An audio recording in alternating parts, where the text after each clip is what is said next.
ఓం దుర్గే స్మృతా హరసిభీతిమసేటజంతో స్వస్థే స్మృతావతిమతీవ శుభాం దదాసి దార్ఢ్యదుఃఖభయ నివారిణికాత్మధన్య సర్వోపకారకరణాయ సదాత్రచిత్తా దార్ఢ్యదుఃఖౌగతమో నిహంత్రిత్వత్పాదపద్మం మే సన్నిధత్వ దీనార్తివిచ్ఛేదనహేతుభూతైః కృపాకటాక్షైరభిషించ మాం శ్రీమాత్రే నమః.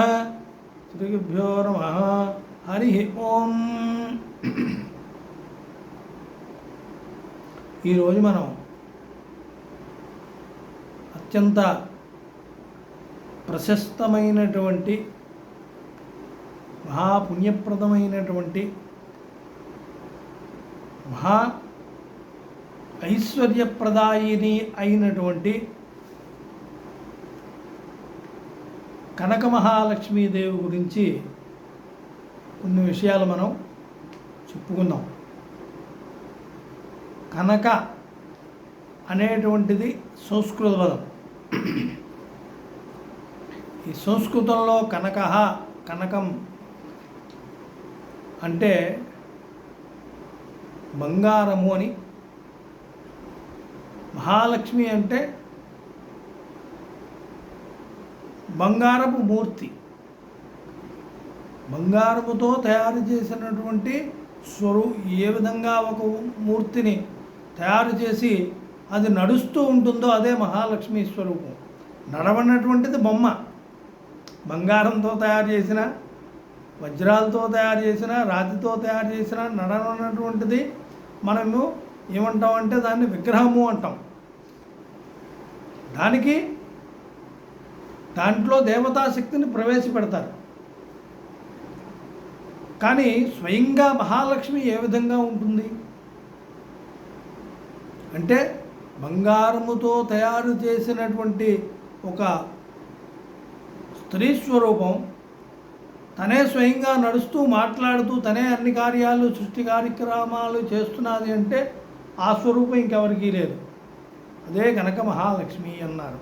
కనకము మహాలక్ష్మి స్వరూపము కనకముగా ఉండే అంటే బంగారముగా ఉండేటువంటిది. విశాఖపట్నంలోని ప్రసిద్ధి చెందినటువంటి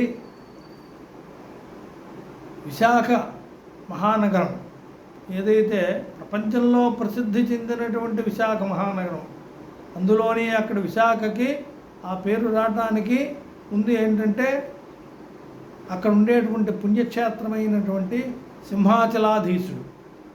అది పూర్వం ఎన్నో యుగాల పూర్వం అంటే ఏదైతే వరాహ పురాణం ప్రకారంగా అయితే వరాహావతారంలోని ఆ హిరణ్యకశిపుడు ఎవరైతే ఉన్నాడో ఆ హిరణ్యకశిపుడిని సంహరించి భూదేవిని ఉద్ధరించినటువంటి ఆ వరాహస్వరూపం ఏదైతే ఉందో ఆదివరాహం, ఆ వరాహస్వామి తన తాలూకా గిట్టలు అంటే పంది తాలూకా గిట్టలలోని ఇరుక్కుపోయినటువంటి మట్టి ముద్ద ఏదైతే ఉందో దాన్ని దులుపుకున్నాడటండి. అవే సింహాచల క్షేత్రంగా ఏర్పడింది. సింహాచల క్షేత్రానికి అంత విశేషం ఉంది. అలాంటి విశేషమైనటువంటి సింహాచల క్షేత్రం చుట్టుపక్కల ఉండేటువంటి కొండలలోని ఋషికొండని మహర్షులు సంచరించి అక్కడ తపస్సు చేసుకున్నారు. ఆ వరాహస్వామిని కీర్తించారు అక్కడ తపస్సు చేసుకుంటూ. అలాగే ఈ సింహాచలం కొండలని సింహాద్రి, సింహగిరి అని కూడా అంటారు వాటిని. ఆ సింహాచల క్షేత్రం అతి పురాతనమైనటువంటిది, ఎన్నో యుగాల బట్టి ఉన్నటువంటిది. అక్కడ సప్తకుల పర్వతాలు అయ్యాయటండి. పురాణం ప్రకారంగా ఆ వరాహమూర్తి ఆ హిరణ్యాక్షుణ్ణి సంహారం చేసిన తరువాత భూమిని మళ్ళీ యథాస్థితిగా పరిచి భూదేవిని అప్పుడు భూదేవి కోరుకుంటే నన్ను రక్షించండి, నాకెవరూ దిక్కులేరంటే అప్పటి నుంచి ఆయన భూభర్త అయ్యాడు విష్ణుమూర్తి. అందుచేత అప్పటి నుంచి కూడా ఆయన ఆ భూదేవిని రక్షిస్తూ ఉంటున్నాడు. అలాంటి స్వామి తన గోళ్లలోని చిక్కుపడిపోయినటువంటి ఏదైతే మట్టి ముద్ద ఉందో, అంటే ఏకం సముద్రం బురద అయిపోయిందండి అతనితో యుద్ధం చేసేటప్పుడు. సముద్రాన్నే బురదయ్యేటువంటి విధంగా పంది బురదలో ఎలాగుంటుందో ఆ విధంగా అయిపోయిందండి సముద్రం అంతా. అంటే ఎంత ఘోరమైనటువంటి భీకరమైనటువంటి ఆ యుద్ధం జరిగిందో చూడండి. ఆ వరాహ రూపంలో ఉండేటువంటి విష్ణుమూర్తి వరాహ రూపం ధరించి ఎవరైతే ఉన్నాడో హిరణ్యాక్షుడు, ఆ హిరణ్యాక్షుడిని సంహరించడానికి అతని తాలూకా గోళ్లలో మట్టి ముద్ద చిక్కుపడిపోయిందటండి. మనకి కూడా గోళ్లలో అప్పుడప్పుడు మట్టి చిక్కుపడిపోతే మనం ఎలా గోళ్ళు తీసుకుంటామండి, గోళ్లలో ఉండేటువంటి దాన్ని ఏపుల్లో పట్టి తీస్తామో అదేవిధంగా ఆ వరాహస్వామి ఒక దగ్గర నించొని ఆ గోళ్లలో ఉండేటువంటి మట్టిని అంతటినీ కూడా తీసుకున్నాడటండి. తీసుకుంటే అవి సప్తకుల పర్వతాలు అయ్యాయి. అంతటి విశేషం ఉంది ఆ వరాహావతారంలోని ఆదివరాహం అవతారం. అలాంటి సింహాద్రినాథుడు ఆయన స్థిరంగా సింహాచలంలోని క్షేత్రం ఏర్పరచుకొని ఉండిపోయాడు. అది అంత విశేషమైనటువంటి సింహాచలం. అలాంటి సింహాచల క్షేత్రానికి దగ్గరలో వెలిసినటువంటిది లక్ష్మీదేవి. ఆమెయే కనక మహాలక్ష్మి. ఆ కనక మహాలక్ష్మి విశాఖపట్నము, వైజాగ్ అని ఇప్పుడు మనం అంటున్నారు. ఒకప్పుడు విశాఖపట్నం, దానికి విశాఖ అనేటువంటిది విశేషమైనటువంటి పేరది. దానికి అదే ప్రత్యేకం. విశాఖ అంటే అనేక శాఖలతో కూడుకొని ఉన్నటువంటిది. ఏమిటి అంటే మహానగరం విశేషంగా అభివృద్ధి చెందింది అది. అలాంటి పుణ్యక్షేత్రం పక్కన ఉన్నటువంటి మరో క్షేత్రం కనక మహాలక్ష్మి. ఆ కనక మహాలక్ష్మి గ్రామాన్ని రక్షించేటువంటి దేవత. అందుకే విశాఖపట్నం అంత డెవలప్మెంటు అవటానికి కారణం ఏమిటంటే ఆర్థికంగా అంత ఉన్నత స్థితిలోకి, అంత ప్రపంచంలోనే ఒక పేరు తెచ్చుకున్నటువంటి మహానగరంగా మారటానికి అక్కడ ఉండేటువంటి క్షేత్రంలో ఉండేటువంటి దేవతా విశేషం చేతనే క్షేత్రం అభివృద్ధి అవుతుంది. క్షేత్రం అంటే కొంత ఏరియా, దాన్ని క్షేత్రం అని అంటారు. క్షేత్రం అంటే పుణ్యక్షేత్రం కూడా అంటారు. పూర్వం మహానగరాలన్నీ కూడా ఒక దేవతా క్షేత్రాన్ని అనుసరించి కానీ, ఒక నదిని అనుసరించిన కానీ, ఒక పుణ్యమైనటువంటి ప్రదేశాన్ని, స్థలాన్ని అనుసరించి నగరాలు నిర్మింపబడి అభివృద్ధి చెందేవి పూర్వం. ఇప్పుడు అలా కాదు. శ్మశానాల దగ్గర ఆక్రమించేసి నగరాలు కట్టడం, ఏమండి, అలాగే పారంబోకులు, లేకపోతే అక్కర్లేనటువంటివి పనికిరానటువంటి భూములు, లేకపోతే గోవులకి గ్రాసంగా ఉంచేటువంటి భూములు, ఇలాంటివన్నీ ఆక్రమించి ఇప్పుడు చెరువులు మూసేసి నగరాలు పనికిరానటువంటి కొండల్ని కొట్టేసి మనం ఇప్పుడు ఆధునికంగా టెక్నాలజీతోని ఈ నగరాలు తయారు చేస్తున్నాం. వీటి వల్ల ప్రత్యేకత ఏమి ఉండదండి. కానీ పూర్వకాలంలో ఒక దేవతను ఆశ్రయించి కానీ, ఒక క్షేత్రాన్ని ఆశ్రయించి కానీ, ఒక నదిని ఆశ్రయించి కానీ, ఒక పుణ్యమైనటువంటి గొప్ప వాళ్ళు ఉండేటువంటి స్థలాన్ని ఆశ్రయించి కానీ, క్షేత్రాన్ని ఆశ్రయించి కానీ నగరాలు అభివృద్ధి చెందేవి. అలాగ అభివృద్ధి చెందినటువంటి వాటిలోని విశాఖ ఏదైతే ఉందో ఆ నగరమే విశాఖపట్నం అని ఇప్పుడు పిలుస్తున్నాం. ఆ విశాఖని వైజాగ్ అని పెట్టారు ఇంగ్లీష్ వారు. విశాఖ అది వైజాగ్ అయింది. ఆ వైజాగ్ అన్నటువంటిది మనం అప్పుడప్పుడు పిలుచుకునేటువంటిది కొంత ఏరియాలుగా. ఇప్పుడు వైజాగ్ ఏరియా వేరు, గాజువాక ఏరియా వేరు, విశాఖ ఏరియా వేరు అన్నట్టుగా ఇప్పుడు తయారైంది. కానీ అసలు మొత్తం ఎంతైతే ఎన్ని కిలోమీటర్లు అయితే విశాఖపట్నం 4 దిక్కులకి 8 దిక్కులకి వ్యాపించి ఉందో సరౌండ్ ఏరియాకి క్షేత్రాధిష్టాన దేవత, క్షేత్రపాలకురాలు, ఆ క్షేత్రాన్ని రక్షించేటువంటి ఆవిడి, ఆ క్షేత్రాన్ని డెవలప్మెంట్ కోసం అక్కడ ఉండేటువంటి దేవత కనక మహాలక్ష్మి. ఆ అమ్మవారి తాలూకా ప్రత్యేకత ఏమిటంటే ఆమె స్వయంభూ అన్నారు. ఆమె స్వయంగా అక్కడ వెలిసింది అమ్మవారు. స్వయంభూ అంటే ఆమె వెలిసినటువంటి దానికి రూపం కానీ లేకపోతే ఒక ఆర్డర్గా ఉండటం కానీ ఉండదు. అందుకే అమ్మవారి తాలూకా అక్కడ ఉండేటువంటి విశాఖపట్నంలో ఉండేటువంటి అమ్మవారి తాలూకా ఈ విగ్రహం కూడా విచిత్రంగానే ఉంటుంది. అంతా ముఖం ఒకటే క్లియర్గా ఉంటుంది, చేతులు అవి కూడా తక్కువ ఉంటాయి, కాళ్ళు అవి కూడాను అంతటి. కానీ అది స్వయంభూ కాబట్టి ఏ రకమైనటువంటి దోషాలు అక్కడ ఉండవు. అది ఎప్పుడు వెలిసిందో అమ్మవారు అక్కడ వెలిసింది. ఆవిడనే అమ్మవారిని అక్కడ లక్ష్మీదేవి కనక మహాలక్ష్మిగా ఆరాధన చేస్తారు. అయితే అందరికీ తెలిసినటువంటిది గ్రామదేవత కనక మహాలక్ష్మి అంటమే కానీ అక్కడ ఉండే విశేషం చాలా విశేషమైనటువంటిది. ఏమిటి అంటే అమ్మవారు హిరణ్యవర్ణాం హరిణీం సువర్ణరజతస్రజాం. హిరణ్యవర్ణం అంటే కనక మహాలక్ష్మి ఏదైతే చెప్పబడిందో, కనకము అంటే బంగారం. సామాన్యంగా మనం మాట్లాడుకునేటువంటి సంస్కృతంలో కనకము అంటే బంగారం. ఇంకా లోతుగా వెళితే అమ్మవారిని లక్ష్మీదేవి ఏ స్వరూపంలో ఉంటుంది, ఏ విధంగా ఉంటుంది అన్నటువంటిది వేదంలో చెప్పబడింది. వేదం వర్ణించింది అమ్మవారిని ఏ విధంగా దర్శించారో మహర్షులు. వేదంలోనే ఆ శ్రీ సూక్తం అనేటువంటిది చెప్పబడింది. అందులో అమ్మవారి తాలూకా విశేషం ఉంది. హిరణ్యవర్ణాం హరిణీం సువర్ణరజతస్రజాం అంటే అమ్మవారు బంగారపు వన్నె కలిగి ఉంటుంది. హిరణ్యవర్ణాం హరిణీం సువర్ణరజతస్రజాం. హిరణ్యము వర్ణము అన్నారు, సువర్ణ రజతస్రజాం అన్నారు. అంటే అమ్మవారు బంగారపు ఛాయలోని బంగారపు ఛాయతో ఉండేటువంటి అమ్మవారు అని ఒకటి.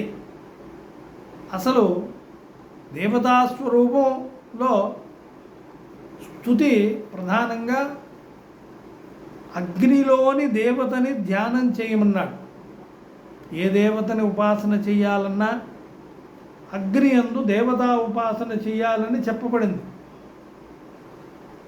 అన్ని దేవతలకి కూడా అగ్ని అందే వారికి ఇవ్వవలసినటువంటి ఏదైతే మంత్రాలతో ఇచ్చేటువంటి ఆహుతులు ఏవైతే ఉన్నాయో హవిర్భాగాలు, వాటిని ఆ దేవతలకి అగ్ని అందే హవనం చేయమని ఉంది, సమర్పించమని ఉంది.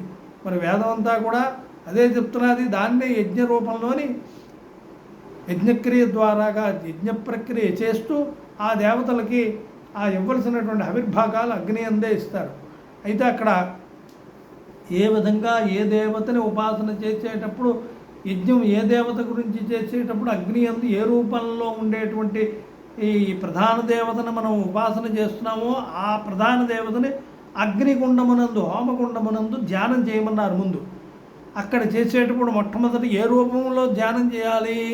తామగ్నివర్ణాం తపసాజ్వలంతీం వైరోచనీం కర్మఫలేటు జుష్టాం దుర్గాం దేవీగుం శరణమహం ప్రపద్యే సుతరసితరసే నమః అని ఒకానొక సందర్భంలోని ఒక శక్తిని ఆ విధంగా చెప్పబడింది.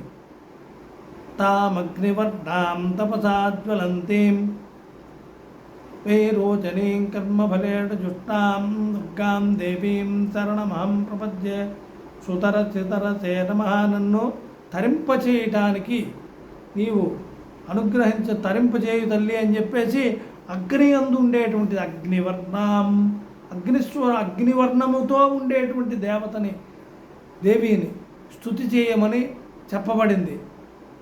తపసాజ్వలంతీం అది రెండు విధాల అగ్ని.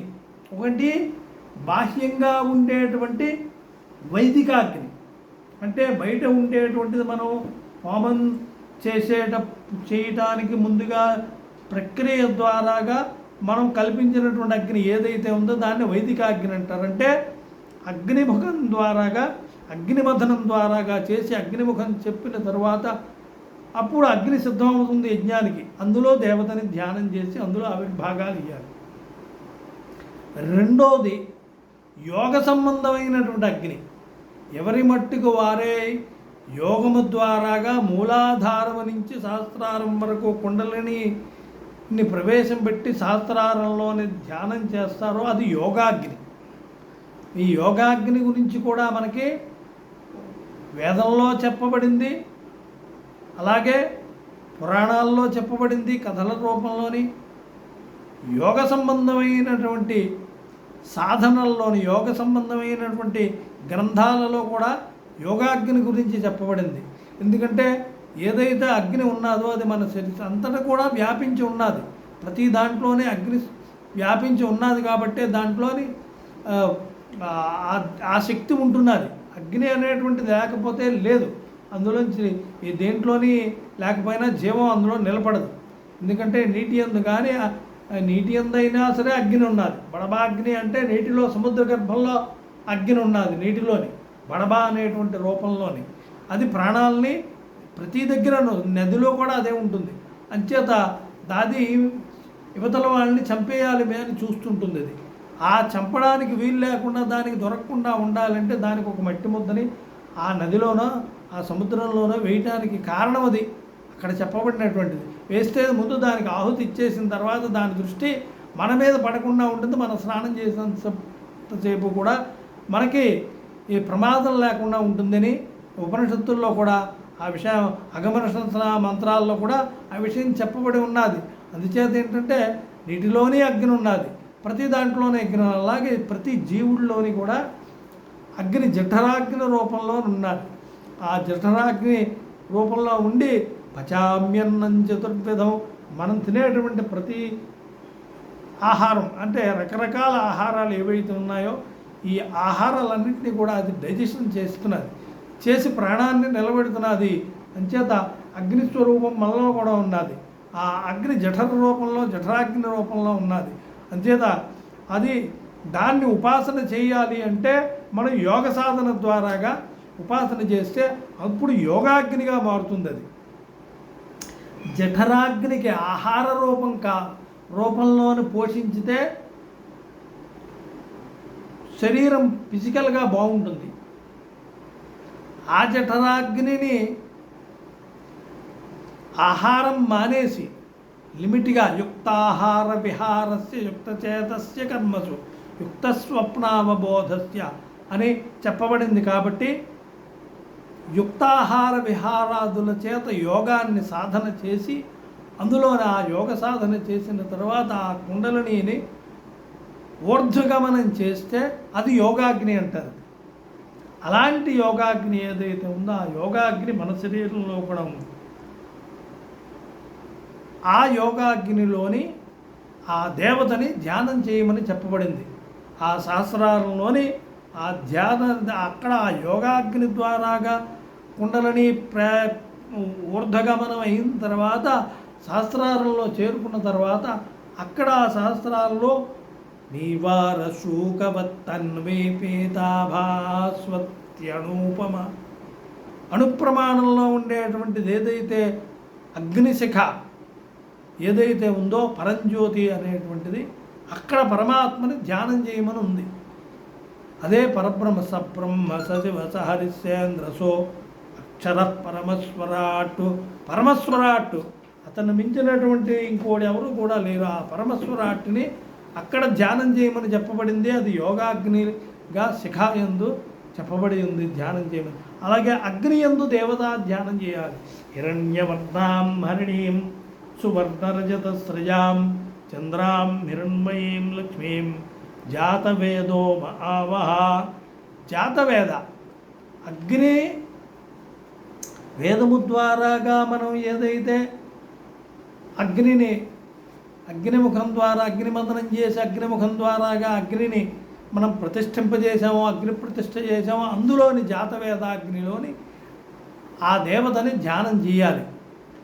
హిరణ్యవర్ణం ఏ విధంగా బంగారపు కాంతితో ఉన్నటువంటి అమ్మవారు, హరిణీం చక్కనైనటువంటి ఆ అశ్వం మీద కూర్చొని ఉన్నట్టుగా,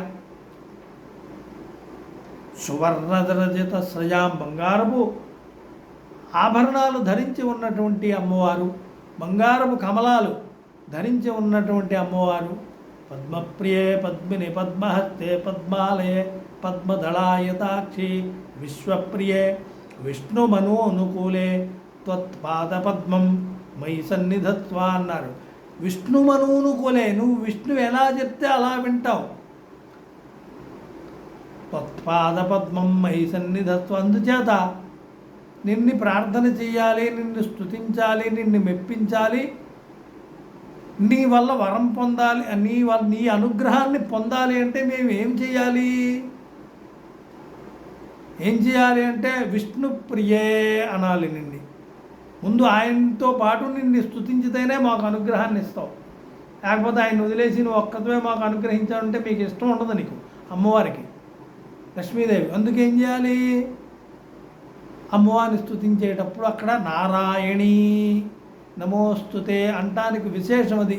ఆ నారాయణి అనేటువంటిది ఇక్కడ విశాఖపట్టణంలోని ఉండేటువంటి అమ్మవారు ఏ రూపంలో ఉందంటే అక్కడ కనక మహాలక్ష్మి. మన పేరులో మన భాషలో కనక మహాలక్ష్మి, కానీ అమ్మవారిని ఏమన్నారు అంటే ఆమెని హిరణ్యవర్ణాం హరిణీం సువర్ణరజతస్రజాం చంద్రాం హిరణ్మయీం లక్ష్మీం జాతవేదో మహామహా.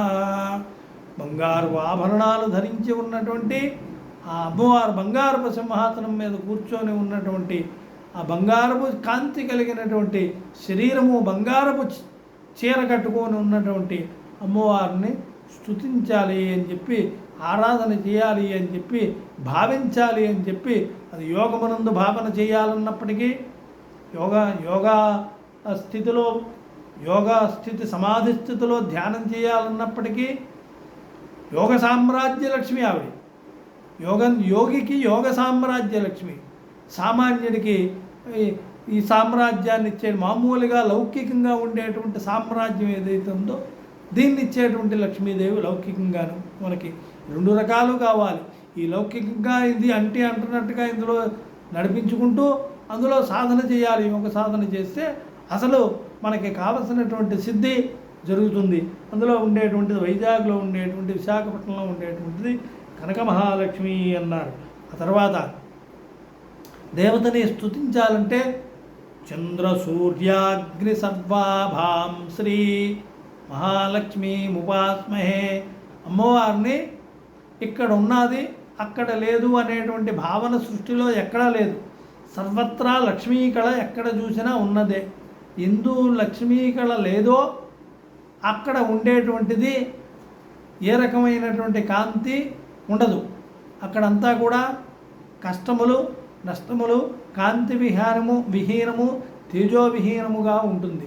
అందుచేత ఎక్కడ ఉన్నప్పటికీ కూడా లక్ష్మీదేవి అక్కడ సర్వము తేజస్సు రూపంతో, ఐశ్వర్యంతో, ఆనందంతో, సుఖంతో, సంతోషంతో ఉంటుంది. అందుచేత ఇక్కడ చెప్పబడినటువంటిది ఏంటంటే చంద్ర సూర్యాగ్ని సర్వాభాం. చంద్రుని యందు చల్లనైనటువంటి కాంతి రూపంలో, చల్లదనం అనేటువంటి దాంట్లోని ఆ లక్ష్మీదేవి అమృత కళా రూపంలోని ఆ అమ్మవారు ఉన్నది. అలాగే చంద్ర సూర్యుని యందు కూడా సూర్యాం హిరణ్మయీం లక్ష్మీం జాతవేదో మహావహ. ఈ అగ్ని యందు పుట్టినటువంటిది ఏదైతే భావించబడినటువంటి లక్ష్మీదేవి ఏదైతే ఉందో అగ్నిముఖం ద్వారాగా మనం చేసినటువంటి ఆరాధించినటువంటి అమ్మవారు ఏదైతే ఉందో ఆమె సూర్యునిలో కూడా అదే స్వరూపం ఉన్నది. అందులో సూర్యుని యందు అగ్ని యందు వేరే భేదం ఏమీ లేదు అమ్మవారికి. అందులో చంద్ర సూర్యాగ్ని సర్వాభాం అన్నారు కాబట్టి సూర్యుని యందు ఉన్నటువంటి లక్ష్మీదేవి ఏ విధంగా ఉంది? సూర్యాం హిరణ్మయీం లక్ష్మీం జాతవేదో మహావహ. ఆ లక్ష్మీదేవి నన్ను రక్షించుగాక, నన్ను ఆవహించుగాక. నన్ను ఆవహించు అంటే ఏమిటి? నాలో ప్రవేశించు అంటే లక్ష్మీ కళ నాలో ప్రవేశిస్తే నేను చేసేటువంటి ప్రతి కార్యం కూడా శుభంగా ఉంటుంది. అవతల వాడికి శుభం కలగాలి, మనం చేసినందువల్ల మనకి శుభం కలగాలి, అవతల వాడికి సుఖంగా ఉండాలి, మనకి సుఖంగా ఉండాలి. శుభం కలగాలి, సుఖం ఉండాలి. సుఖం లేనటువంటి శుభం ఉపయోగం ఏముంది? నేను ఏదో కార్యక్రమం చేస్తున్నానంటే 10 మందిని కష్టపడి నేను ఏదైనా శుభ కార్యక్రమం నేనంటే చేసుకుంటున్నాను, కానీ అందులో 10 మంది కష్టపడినా ఒక్కడి కష్టపడినా అది శుభ కార్యక్రమం అవ్వదు. సుఖంగా ఉండాలి అవతల వాళ్ళు. అందుకే శుభ కార్యక్రమాల్లోని సుఖానికి సంబంధించినటువంటివన్నీ అంటే చక్కనైనటువంటి ఎవరు భోజనాలకు ఇబ్బంది పడకుండా ఉండడం, మంచినీళ్ళకి ఇబ్బంది పడకుండా ఉండడం, చంటి పిల్లలకి ఏ రకమైనటువంటి పాలకి వాటికి ఇబ్బంది పడకుండా ఉండటం, అలాగే ఉండటానికి వాళ్ళకి ఫ్యాన్లు లేకపోతే ఏసీలు ఇవన్నీ కల్పించడం, స్నానం చేయడానికి చక్కనైనటువంటి నీళ్ళు సదుపాయం చేయడం, ఇవన్నీ కూడా ఏర్పాటు చేసిన తర్వాతే శుభ కార్యక్రమాల్లో బంధువులందరినీ చుట్టాలందరినీ పిలుస్తారు. యజ్ఞానికైనా అంతే. ఇవేమీ లేకుండా పిలిస్తే ఉపయోగం ఏముంది? అంచేత ఏంటంటే మనం చేసేటువంటి శుభ కార్యక్రమం అయినప్పటికీ కూడా అవతల వాళ్ళకి శుభాన్ని ఇవ్వాలి. మంచి పని చేశాడురా, మంచి కార్యక్రమం అన్నాడు, కానీ వాడు పెట్టాడు కానీ భోజనం అంటే బాగా పెట్టాడు, ఇవన్నీ పెట్టాడు, కానీ అది శుభ కార్యక్రమం కాదంటే ఉపయోగం ఏముంది? మంచి కార్యక్రమం కాదురా అది. అదేదో విందు విలాసాలు మద్యపానం అవన్నీ పెట్టుకున్నారు. ఇప్పుడు శుభకార్యక్రమం అంటారు దాన్ని. పార్టీలు మద్యపానం చేసేటువంటి విందులు విలాసాల కోసం చేసే వాటిని శుభ కార్యక్రమాలు అంటారా? అనరు. ఎందుకు? అవి దీనికన్నా అన్ని రకాలుగా ఎక్కువగా ఖర్చు పెడతారు, ఆ ధనం అధికం అవుతుంది, కానీ ఉపయోగం ఉంటుందా? దానివల్ల శుభకార్యక్రమం అంటారా? అంటానికి లేదు. ఈ శుభకార్యక్రమం పెళ్ళి పేరు చెప్పి 10 మందికి పప్పు అన్నం పెడితే అది శుభకార్యక్రమం బాగా చేశాడరా, చక్కగా కడుపు నిండా నెయ్యి వేసి పప్పు అన్నం పెట్టాడరా అంటారు. అంచేది ఏంటంటే అవతల వాడికి మనం చేసేటువంటి శుభకార్యక్రమం అయినప్పటికీ అవతల వాడికి సుఖాన్ని కలిగించాలి. కాబట్టి ఇక్కడ ఏం చెప్తున్నారు? చంద్రాం సూర్యాం హిరణ్మయీం లక్ష్మీం జాతవేదో మావహ. నన్ను ఆవహించు తల్లి, లక్ష్మీ స్వరూపమా. సృష్టిలో ఉండేటువంటి లక్ష్మీ స్వరూపం, మనకి ఏది అవసరం వస్తే అందులో లక్ష్మీ స్వరూపం ఉన్నది. మనకి ఏది కావాలంటే అది లక్ష్మీ స్వరూపమే. అందులో ఆ స్వరూపం, ఆ లక్ష్మీ శక్తి లేకపోతే, కళ లేకపోతే మనకు అది శోభించదు, శోభ లేదు. అందుచేత మనకి ఇచ్చేటువంటిది అన్ని రకాలుగా ఎప్పుడు ఏది కావాలంటే లక్ష్మీదేవి అన్నిటినీ ఇవ్వగలిగేటువంటిది. సృష్టిలో ఎవరికి ఏది కావాలంటే అది ఇవ్వగలిగేటువంటి శక్తి ఆమె దగ్గరే ఉంది. కాబట్టి ఆవిడ ఇవ్వాలి. కాబట్టి ఆవిడ్ని మనం జాతవేదో మావహ, నన్ను రక్షించు తల్లి, ఓ జాతవేదాగ్ని యందు ఉన్నటువంటి స్వరూపంలో ఉండేటువంటి లక్ష్మీదేవి అని చెప్పి ఆ కనక మహాలక్ష్మిని ఆరాధన చేస్తే విశేషమైనటువంటి పుణ్యఫలితం వస్తుంది. అది ఏదో గ్రామదేవతని ఒక కొబ్బరికాయ కొట్టేసి వచ్చామని కాదు, అది యోగం ద్వారాగా అమ్మవారిని తెలుసుకుంటే విశేషమైనటువంటి ఫలితం వస్తుంది. ఇంకోటి ఏమిటంటే ఆమెని, ఆ కనక మహాలక్ష్మిని లక్ష్మీదేవిగా భావించడం. ఇంకా విశేషం ఏంటంటే ఈ సూర్యాం హిరణ్మయీం లక్ష్మీం జాతవేదో వావహ.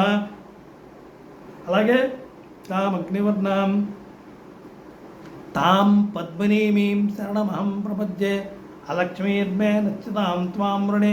నాకు అలక్ష్మి ఏదైతే ఉందో, దరిద్రం ఏదైతే ఉందో దాన్ని పోగొట్టు తల్లి అని చెప్పి ఆ అమ్మవారిని ఆశ్రయించాలి, లక్ష్మీదేవిని.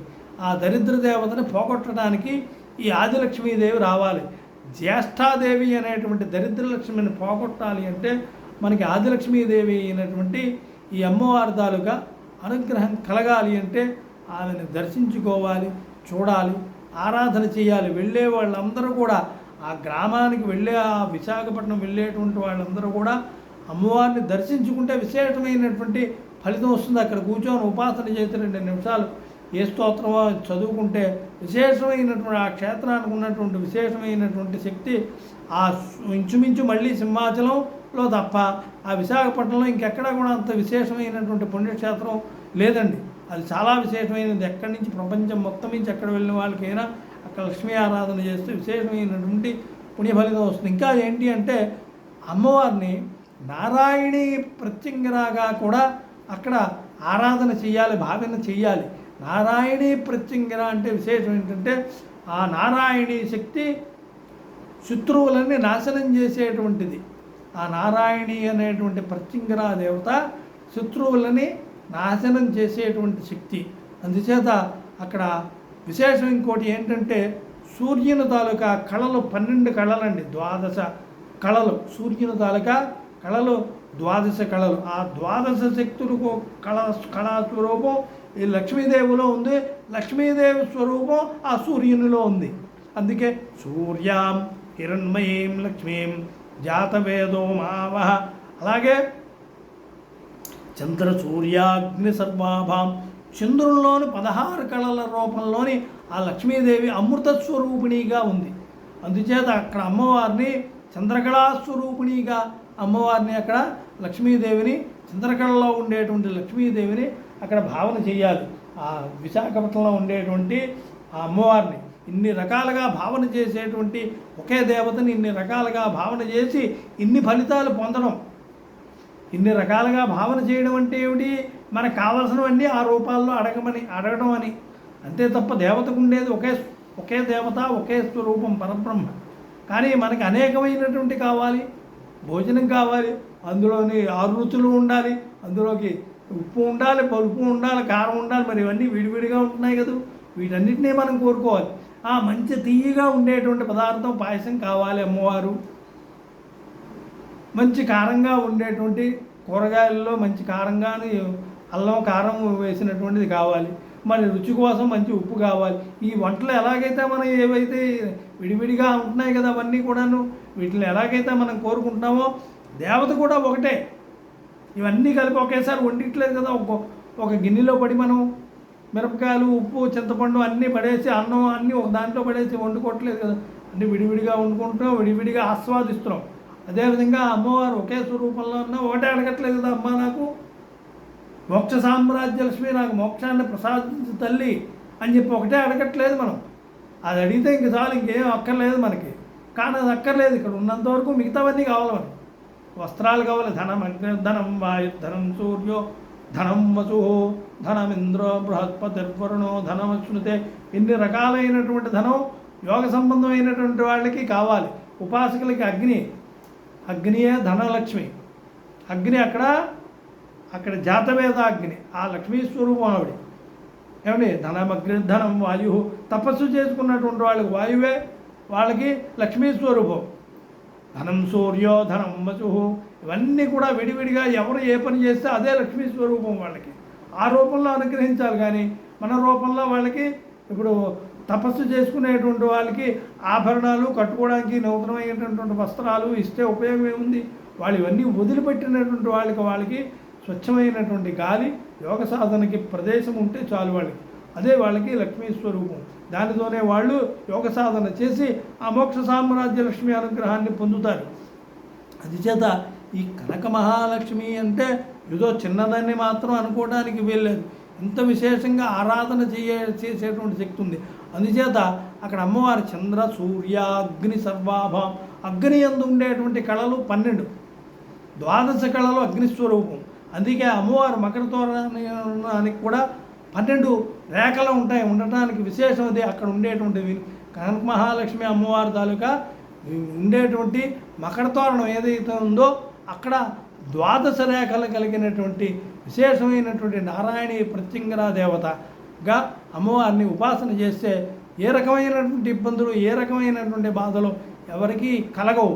అందుచేత అంత విశేషమైనటువంటి ఈ కనక మహాలక్ష్మిని అక్కడ ఇన్ని విధాలుగా కూడా మనం ఆరాధన చేయొచ్చు.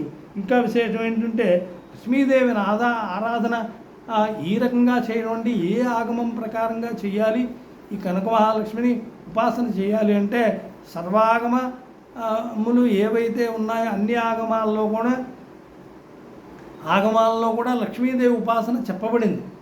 కానీ విశేషమైనటువంటిది ఏంటంటే సర్వసాంకర్య దోషజ్ఞే నమః అని చెప్పబడింది. అంటే ఒక ఆగమంలోంచి ఇంకో ఆగమంలోకి, ఇంకో ఆగమంలోంచి ఇంకో ఆగమంలోకి ఉపాసన చేయవలసి వచ్చేటప్పుడు ఈ లక్ష్మీదేవిని మాత్రం ఉపాసన చేస్తే ఏ రకమైనటువంటి ఆగమ సాంకర్యం, అంటే ఒక ఆగమంలోంచి ఇంకొక ఆగమంలోకి వెళ్ళి చేసేటువంటి దోషం ఉండదు. కాబట్టి ఏ ఆగమం వారైనా సరే చక్కగా కనక మహాలక్ష్మి అమ్మవారిని వారికి తెలిసినటువంటి ఆగమం ప్రకారంగా వాళ్ళు అమ్మవారికి ఆరాధన చేయొచ్చు.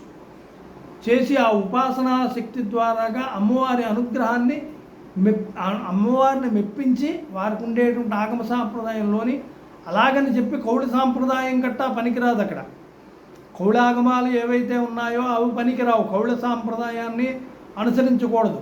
లక్ష్మీదేవి ఉపాసనలో ఎప్పుడూ కూడా కౌళ సాంప్రదాయం చెప్పబడలేదు.